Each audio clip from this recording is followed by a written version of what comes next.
everybody. My name's Ethan Student, and I've defined innovation as using prior knowledge one has gathered and implementing it into a space where there is room for growth. And so today I have the pleasure of introducing Simon Lambert. Simon joined the military at the age of 16, became a telecoms engineer, and eventually became part of the special forces while serving in the military. When he finished with the military, he then started working for a defense company called Harris and ended up moving to Rochester. While working at Harris, Simon saw an opportunity to manage and employ contractors, so he started a company called Black Dog Communications and attempted to become a contractor for Harris and others. He has both been a contractor and now currently manages a wide variety of contractors worldwide. Black Dog Communications offers project management services as well and are thought of as a global service provider. Without spoiling all of Simon's vast accomplishments, I would like to proudly introduce Simon Lambert. Hello, and thank you for having me on. All right. So my first question to you, Simon, is what is Black Dog Communications? What do you guys do, and who do you primarily work with? It's a service provider, so I use my extensive range of contacts to place the appropriate skilled person around the world to extend the capability of my client, which will be, I work in the defense space, so any company that works in the defense space that maybe only has a domestic presence, and they have customers internationally, but they don't have the scope or the capability to do that. So they put it out to tender, and I can find the right person to go out there and represent that company and do training or maintenance or FSR, what we call a field service rep. So they might go out for an extended period of time and, well, how we say, hold the hand of the client to learn their product. And so based off, my experience, I fell into the defense industry directly from the military. Worked for Harris, which are a massive global player, which brought me to Rochester. And so it just made sense to use my contacts, which are in the defense space, to use my experience in the military, to stay there and leverage what I knew into, first of all, as a contractor and then as a company. Awesome. So how did you end up founding Black Dog Communications? I know it was after the military. And what struggles did you end up going through in order to start your own business, especially in the defense industry? So I was the first. So Harris, back in the early 2000s, had a big presence in Iraq, which was obviously a big conflict at the time. And they had contractors out there.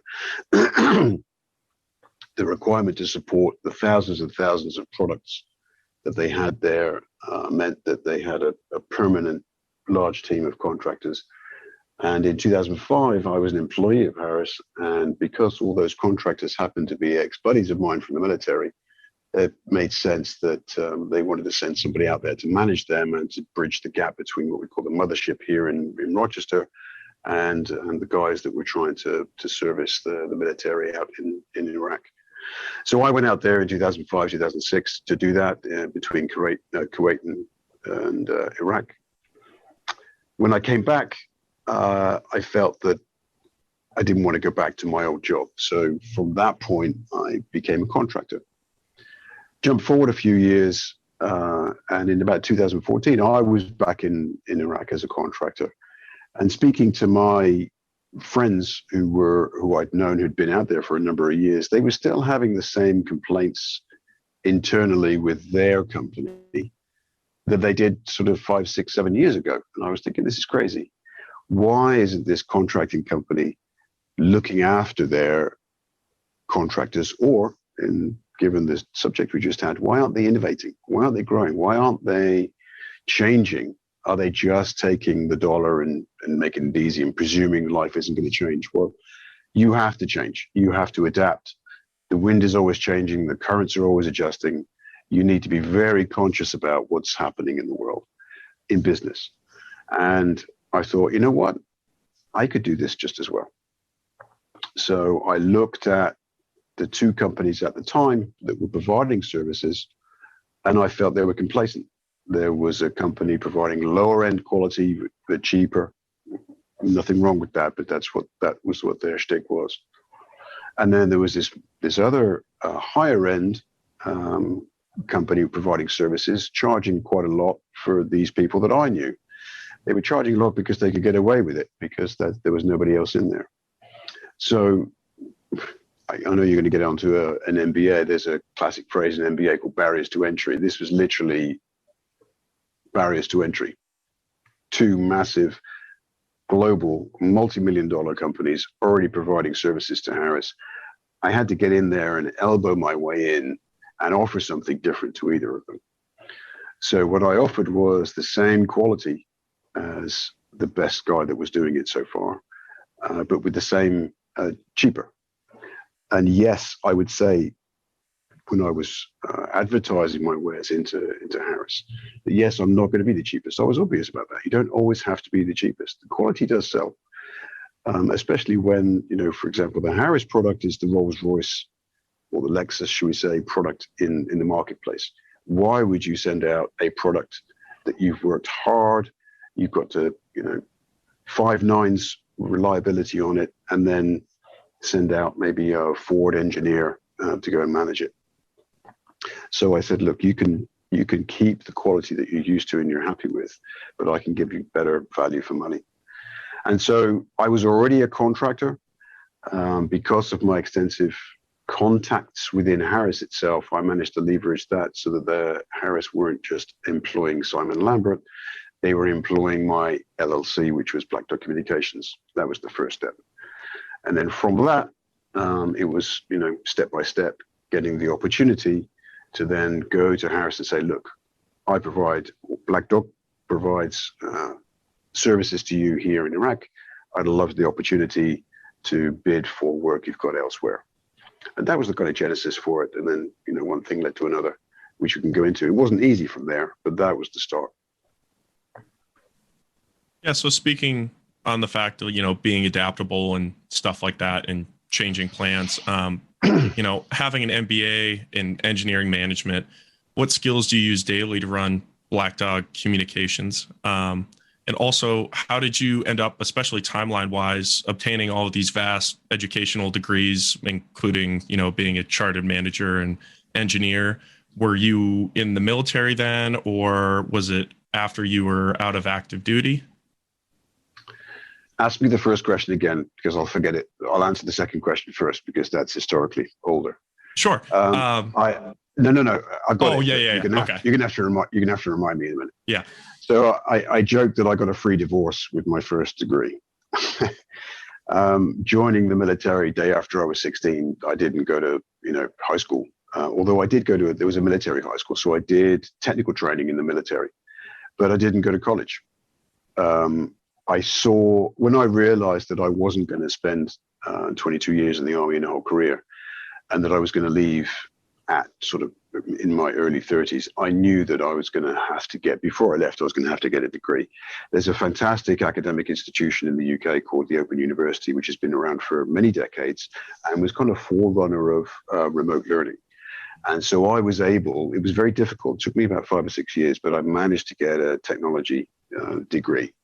Starting in the army, I finished it roughly as I was leaving, but it was hard work. I had 2 kids. I was in the military, but I wanted it, and that's the key. That's one of the key drivers you need to make any kind of startup a success. You need to want it, because life is going to throw some curveballs at you all the time. There's one thing you can guarantee: you're not sure what color or size the balls are, but they're going to be thrown at you.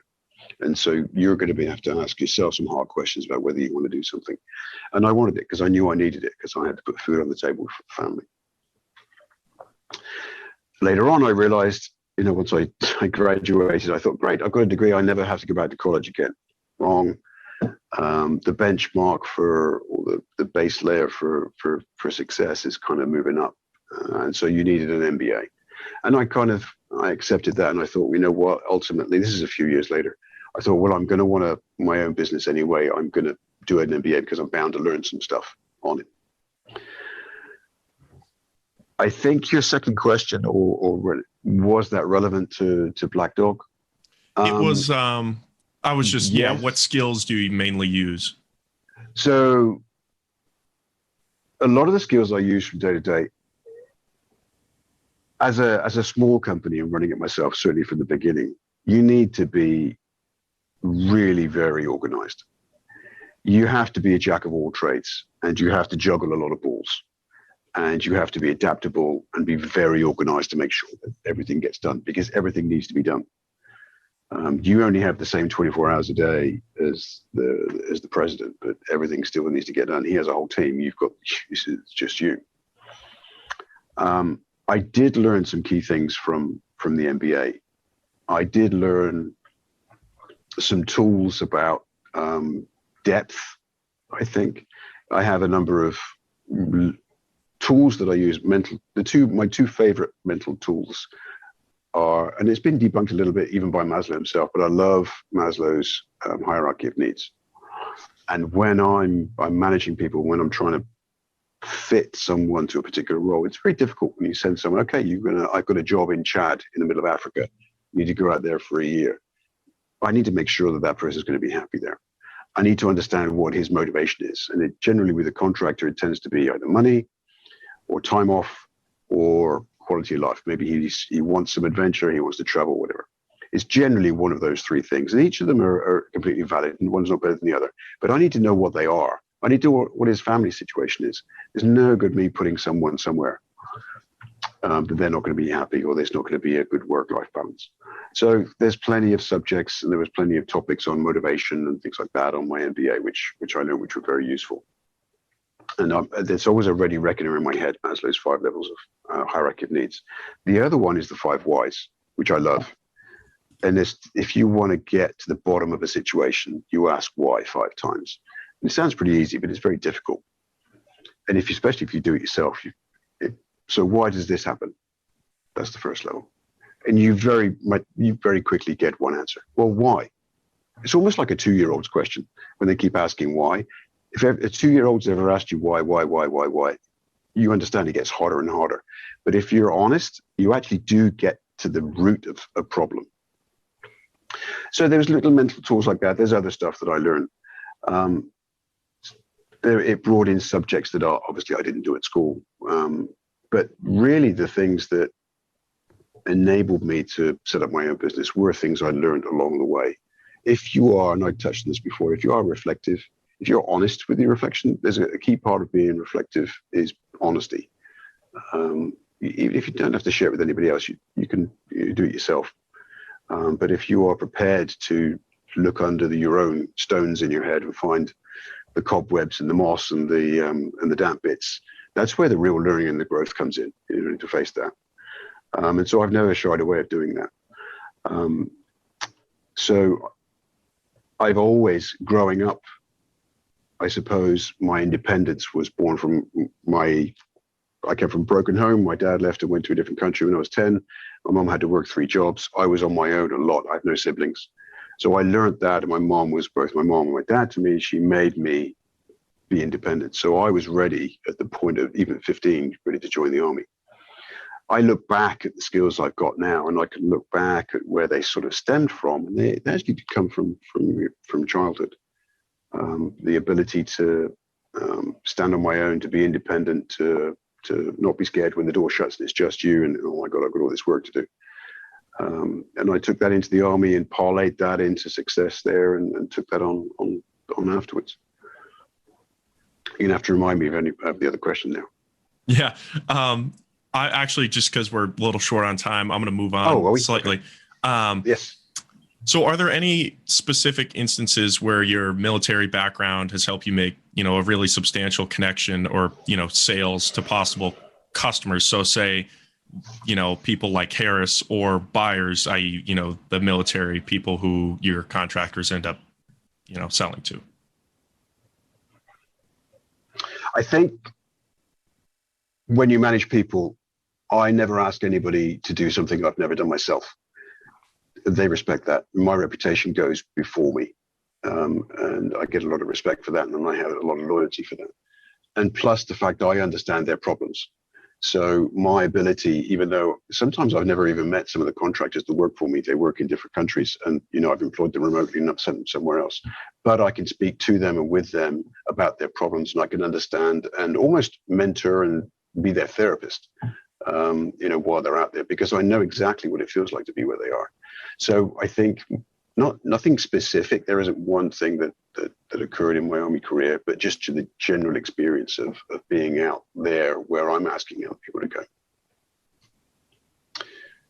It also helps that my initial opportunity to go out to Iraq and manage the guys, the contractors out there in 2005, is because I already knew them, because we were already in the military, and I wasn't going to Iraq at the time. I wasn't scared about going because I'd been to plenty of places that were worse before that. Yeah, that makes sense. And I saw on your website, you've got this whole section, and it's essentially why Black Dog. So would you be able to take us through that and kind of speak upon it? Yes. So why Black Dog Communicate? Why the word Black Dog? Well, I was sitting on a beach. I like Labradors. My Labrador is asleep down here at the moment. And when my two kids were young, they were swimming with my wife. My kids were about 3 and 5 at the time. He was very nervous about them swimming, and he would go out and try and shepherd them back in. But he was doing the doggy paddle, and his claws he wasn't doing it on purpose, but he was scratching the kids. So I made him get out of the water. He didn't like that. And so he sat on the beach and he watched the kids and my wife until they were out of the water, until they were safe. And I took a picture of his profile. Now, that profile picture is the same silhouette as on the logo, as you can actually see on there. That is taken from a picture of him on the beach. And when I was looking for a name for my company many years later, I understood that brand, because this is the third startup I've had, I understood that if I wanted to build a brand, it has to start now. And so I thought, okay, well, what do I like about Labradors specifically, not just dogs? And I came up with 5 traits, I suppose, about Labrador specifically that I felt I could build around the name Black Dog. There's loyalty, pedigree, hard work, personable, and what you see is what you get. And I wrote a whole definition around each of those. So basically, they kind of sum up, what I wanted to be. I wanted to be a quality. I wanted to make something that I was proud of. And so those qualities in what I liked in Labrador, I thought, right, that's what I want for my business culture, or culture of Black Dog. And so I silhouetted the photograph, called it Black Dog Communications. I have those 5 brands that build the culture, and it kind of went from there. It's awesome. And so for my final question, and it's more about, the defense industry as a whole, do you wish that there was anything in terms of either, Black Dog Communication or the defense industry as a whole, could change in any way if possible? I know the lead times and stuff like that for some of those contracts are quite long. But besides that, are there any pieces where you wish there was change? Yes. So with my company, with Black Dog, like I said before, you've always got to be changing. You've always got to be monitoring the currents and the winds, and that's an ongoing process. You've never arrived as a company. You've always got to keep changing. So whatever I'm doing day to day is what I'm doing with Black Dog. Regarding the defense industry, it's a great question. I am doing something, actually. A smile from your professor there. So one of the, I'll get one in a second. One of the problems with the defense industry, it's very esoteric, and it's generally with the US government, which is a very large and process-driven organization. It's very difficult for small organizations to leave U of R, RIT, and to go to market anyway, let alone go into the defense market. So what I and my 2 business partners are doing are setting up an organization to support companies in the Rochester initially and upstate New York area, to help connect them and to help mentor and bring together that experience that your students are learning about and innovation, to help them interact with each other in order to help bring everybody else up. It's basically to tell people okay, you're on the ladder climbing up. Why don't you just stop for a second and look back and just hold a hand out to people coming up? And we're building an organization to basically help do that. So that's the small way in what we can do to help change the change. You can't push back. You've got to help it. You've got to see which way the big monolith is going and then just maybe just nudge it left or right. That's what we're going to try and do. That's awesome. Well, thank you very much, Simon, for your time. I appreciate, you taking time out of your day to come here and talk with, myself and my class and just really give some insightful answers. So I appreciate it. Well, it's easy when the questions are good. So thank you very much for asking me. All right. Well, thank you very much. My name's Ethan Student, and I've just talked with Simon Lambert about Black Dog Communications, and I really appreciate everyone's time.